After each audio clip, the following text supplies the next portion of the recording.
प्रधानमंत्री मोदी ने निर्देश दिया है कि सभी पार्टी को हालात के बारे में ब्रीफ करें, क्योंकि ये लड़ाई पूरे देश की है, इसलिए इसके बारे में जानकारी देना आवश्यक है। वहीं विपक्षी दलों की ओर से भी ऑपरेशन सिंदूर को सराहा गया है। आतंकवाद के खिलाफ इस समय पूरा देश एकजुट है। तो ऑपरेशन सिंदूर की सफलता के बाद इस समय बैठकों का दौर जारी है। एक तरफ सरकार की ओर से सर्वदलीय बैठक जारी है। संसद भवन में 11 बजे से ये बैठक चल रही है, जहां सभी दल के नेता जुटे हैं और सरकार ऑपरेशन सिंदूर की जानकारी विपक्ष और पक्ष सभी को दे रही है। और साथ ही साथ इस समय हमारे संवाददाता ज्यादा जानकारी के साथ जुड़ चुके हैं ऋषि कुमार, सीधा उनका रुख करेंगे। ऋषि, इस समय हम देख रहे हैं कि ऑपरेशन सिंदूर के बाद एक तरफ बैठकों का दौर जारी है। सर्वदलीय बैठक संसद भवन में 11 बजे से चल रही है।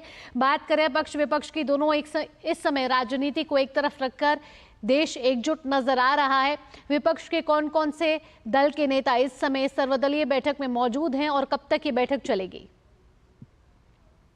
देखिए, 11 बजे से यह बैठक शुरू हो चुकी है और इस बैठक की अध्यक्षता रक्षा मंत्री राजनाथ सिंह कर रहे हैं। इस समय गृह मंत्री बैठक में मौजूद हैं, विदेश मंत्री बैठक में मौजूद हैं, संसदीय कार्य मंत्री बैठक में मौजूद हैं। इसके अलावा नेता प्रतिपक्ष राज्यसभा लोकसभा वो दोनों बैठक में मौजूद हैं। साथ ही साथ अगर राजनीतिक दलों की बात करें तो सरकार ने सभी राजनीतिक दलों को बुलाया है, चाहे उसकी पार्टी का सिर्फ एक ही सांसद क्यों ना हो। अमूमन ये देखा जाता है कि सर्वदलीय बैठक में 5 सांसदों की का नियम होता है कि सर्वदलीय बैठक में उन लोगों को शामिल किया जाए। लेकिन आज की बैठक में और पहले भी जो बैठक बुलाई गई थी, क्योंकि देश के सामने ऐसी परिस्थितियां हैं जिसमें हर एक राजनीतिक दल का विचार सुनना सरकार ने उचित समझा और इसी नीति को आगे बढ़ाते हुए कि हम सब एक हैं और अपनी एकता को प्रदर्शित करने के लिए आज सर्वदलीय बैठक तो हो ही रही है, लेकिन इसमें यह भी मंत्रणा होगी कि आने वाले समय में क्या कुछ किया जाए।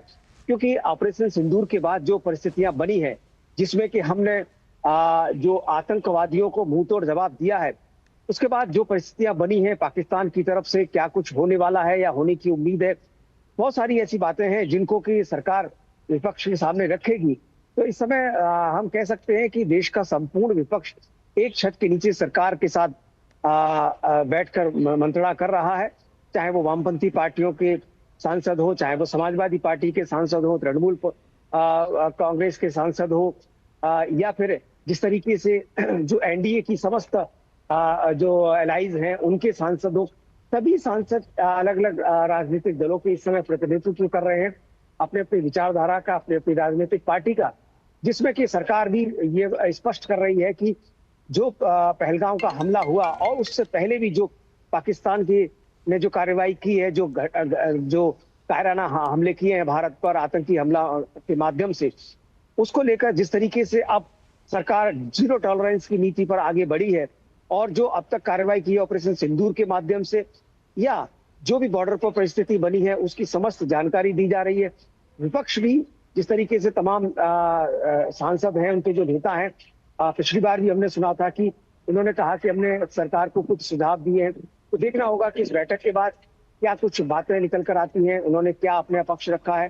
लेकिन इतना तो तय है कि आज हम एक मत एक सुर में के सूत्र में बनकर पाकिस्तान के खिलाफ खड़े हैं और भारत की जो सियासत है वो एक सुर में एक साथ मिलकर इस बात की तैयारी में है कि हमें किस तरीके से आने वाले समय में जवाब देना है और जो हमारी कार्रवाई हुई है उससे देश के सामने किस तरीके से जनता के सामने जो माहौल है उसकी भी यहाँ पर समीक्षा की जा रही है। जी बिल्कुल, व्यापक समीक्षा की जा रही है, आगे की रणनीतियां तय हो रही है। सर्वदलीय बैठक बेहद ही महत्वपूर्ण मानी जा रही है।